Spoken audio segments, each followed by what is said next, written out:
Koilakuntla CI Jayachandra, SIs Koilakuntla, మన circle SIs Allagadda, Koilakuntla circle పరిధిలో జరిగిన దొంగతనాల్లో ఒక 5 ముద్దాయిల్ని ఈరోజు ఉదయం అదుపులో తీసుకోవడం జరిగింది.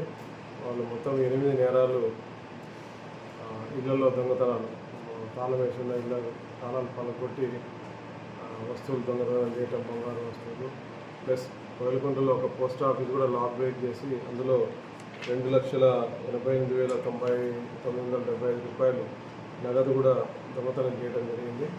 టోటల్గా ఇందులో 2 గ్రేవులు ఉన్నాయి. తర్వాత 6 నాన్ గ్రేవ్ కేసెస్, టోటల్గా 8 కేసులు వీళ్ళు ఒప్పుకోవడం జరిగింది. వీళ్ళ దగ్గర నుంచి 29 తులాల గోల్డ్, తర్వాత 3 కేజీల చిల్లర సిల్వరు, తర్వాత 3 లక్షల రూపాయల నగదు స్వాధీనం చేసుకోవడం జరిగింది. ఇన్స్పెక్టరు, ఎస్ఐస్ అండ్ స్టాఫ్ అందరూ కూడా మంచి ప్రతిభ కనపరిచారు.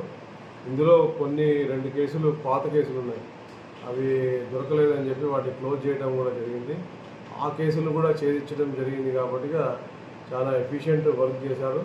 ఇన్స్పెక్టర్ని, ఎస్ఐస్ని, సిబ్బంది అందరినీ కూడా అభినందిస్తున్నాం. వాళ్ళందరికీ కూడా తగిన రివార్డ్స్ ఇవ్వడం జరుగుతుంది.